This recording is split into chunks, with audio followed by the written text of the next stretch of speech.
Sudan. It's a nation in East Africa just south of Egypt, and it's a country that I've wanted to cover, make posts on for a long time. News without the Western spin is what you guys come to me for. But I place great importance on making sure that I've done the reading and the research before I just make a post on a topic. And the research is now done. Today I can present my first true summary analysis piece on Sudan for the people who don't really know about it. What's going on right now? What groups are involved? What do they each want? Who backs them? Very important part. And what are the economic implications? And where does Sudan sit geopolitically in the shifting world order and a rising, prospering African continent on the whole? Where does Sudan fit in? Sit down, grab a cup of tea or coffee and juice, even though I have none, just a bottle of very cheap water, and let's get straight into it.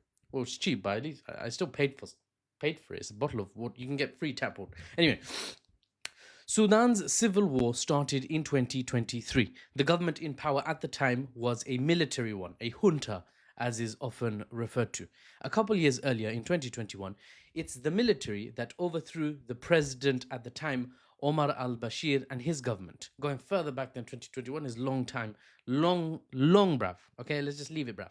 Okay, so the military was in charge in 2023 because they overthrew the government in 2021. But the military was, why can't I talk today? The military was split. It wasn't just one military outfit. The core main forces were the Sudanese Armed Forces, or the SAF. To this day, they are led by General Abdel Fattah al-Burhan, not Sisi, Burhan. But then there was a separate military force, often referred to as a paramilitary. Think of it as a capable fighting force, but not under the direct control of the central Sudanese government. This group is the RSF, the Rapid Support Forces. This group is led by Commander Mohammed Hamdan Dagalo, known in the country simply as Hemedti. Excuse me if I mess up some of these names, Sudanese Arab names. Hemedti's RSF forces were to be folded back into the main military, well, not back in, but folded into the main military back in 2023, so the country could have a unified fighting force, similar to what Syria is trying to do right now and doing fairly well, except for certain parts. A unified fighting force. But Hemedti, the head of the Rapid Support Forces, was not happy ceding the power that he had, right, giving it up.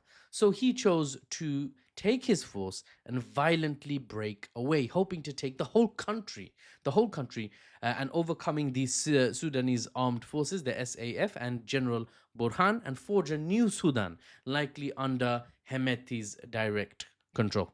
Burhan was having none of it, the head of the Sudanese Armed Forces, the central military, right? He was having none of it. He didn't stand down, and thus began the Sudanese Civil War of 2023, raging even today. In the last 2 years, millions have been displaced, and millions more currently are suffering food insecurity. Some are very malnourished. It's very alarming because these aren't soldiers, these are civilians. The SAF, the government forces, have made gains, and the trajectory seems to be that they will end up pushing the RSF into the southwest of the country and eventually into either capitulating, meaning the RSF will give up in some capacity, or into a negotiated settlement of some kind, perhaps the Sudanese government in that case gives the RSF and Hemedti autonomy in the Darfur region, maybe just South Darfur, in exchange for an early peace and no more bloodshed. Alas, peace eludes the good people of Sudan at this moment in time. Darfur is, by the way, a region in the west of the country, and it is in the south of this region that Hemedti's seat of power sits.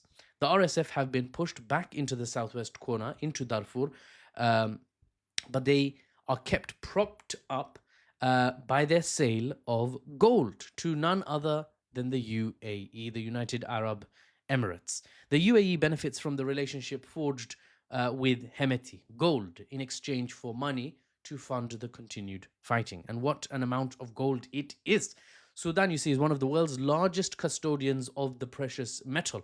They own. Beneath their feet lies gold in huge quantities. And Hemedti himself reportedly has business holdings based on this gold, along with a range of other assets, all nicely tucked away in the UAE, hundreds of miles beyond Sudan on the other side of the Red Sea. But why stop at Darfur and a few fat bank accounts when you could have all of Sudan, eh? Or why give up now? Even if you know that you can't have all of Sudan, fine. But why give up now when holding out a bit longer brings the promise of just a few more precious kilos of jewelry making good stuff, eh? Such are the cold calculations of the people in power. And on the ground, it's the commoner who suffers. Looking at the map, Al Fashir specifically is a stronghold, a city notably in Darfur, held by the government and the Sudanese Armed Forces.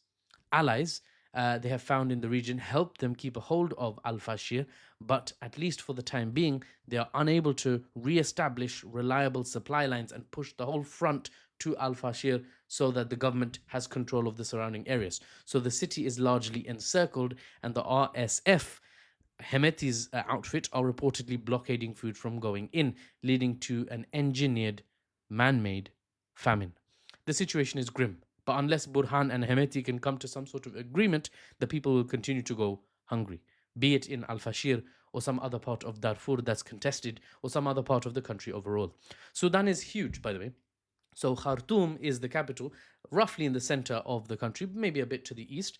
And to the far east, notably, the critical Port Sudan sits upon the Red Sea, giving the whole country access to sea lanes and therefore basically the world in a trade capacity. Now, these areas, Khartoum currently, not in the past, not between now and 2023, but Khartoum right now and Port Sudan in the Far East, these are relatively safe regions from conflict. Darfur region alone, in fact, is roughly the size of Spain, right? So Darfur is just one segment of Sudan. It's not the majority. And Darfur, if you sort of ball it up like putty and shape it into a different country, it would be the size of Spain. So yeah, Sudan is a big country.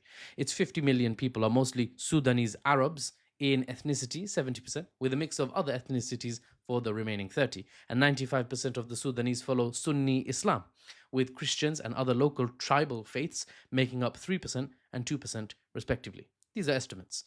They can vary by percentage based on what census you're looking at.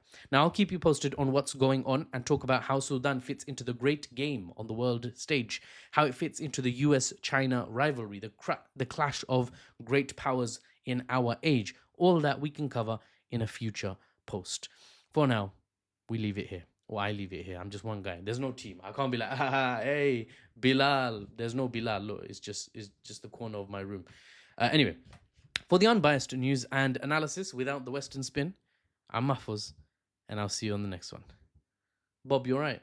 There's no Bob. I'm joking. I have no support crew. It's just a bookshelf and a light.